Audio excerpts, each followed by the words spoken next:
fellow I know who does house clearances was asked to do a clearance job on a big old barn as part of a farm that hadn't run in years.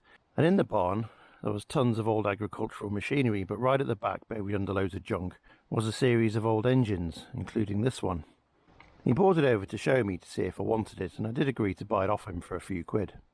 He hasn't made any attempt to start this engine, and I haven't yet either. In fact, from where he found it in the barn, it doesn't look like anyone's run this engine for many years, so I've no idea if it is in running condition or not.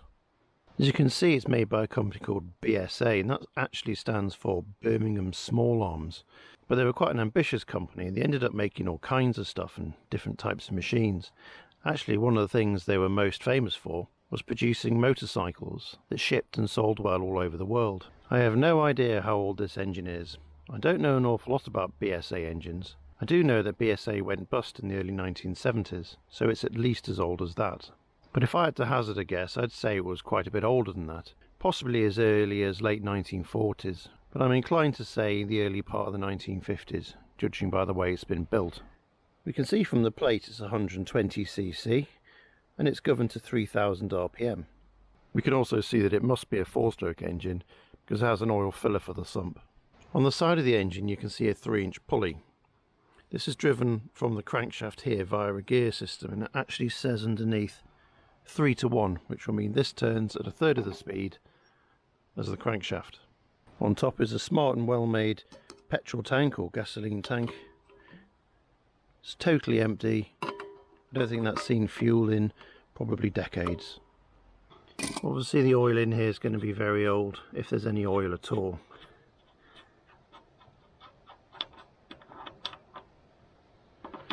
There is oil in it, quite a bit actually.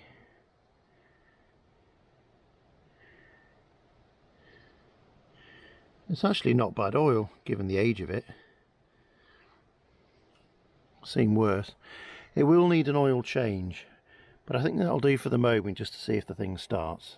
You can see it's a rope start mechanism, and it does turn quite freely. It does feel like there's some reasonable compression there, which is a good sign. On the end of the carburettor is a very crude air filter. It's really just a brass gauze in there. It looks clear enough for now. The spark plug connector at the top has clearly been bashed as it's being brought out of the barn, but it still feels like quite a good connection, so I'll leave it alone for the moment.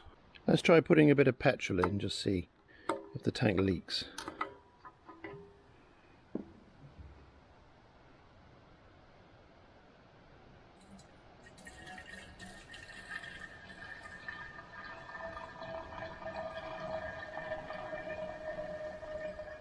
Underneath the fuel tank is a fuel switch, and it looks like that's dripping. Well, it is dripping.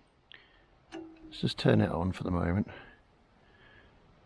So that is going to need a little bit of work at some point.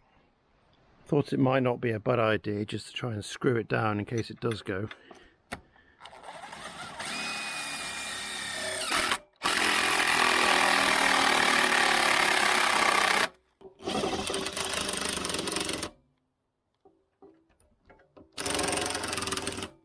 Did come with this pull start. I don't think it's the original one.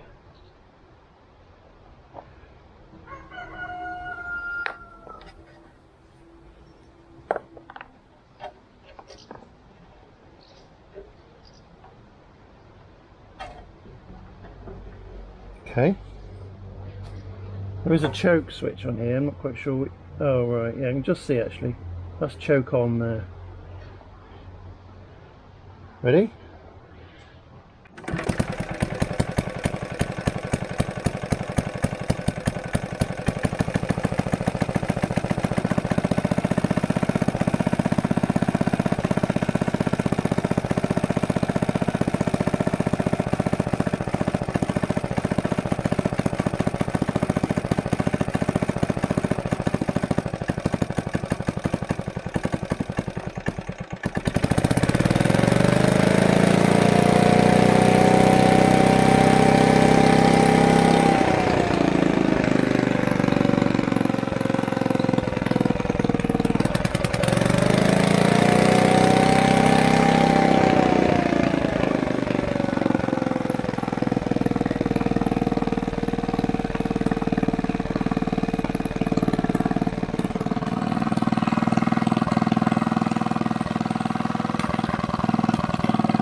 impressed with that. It started first pull.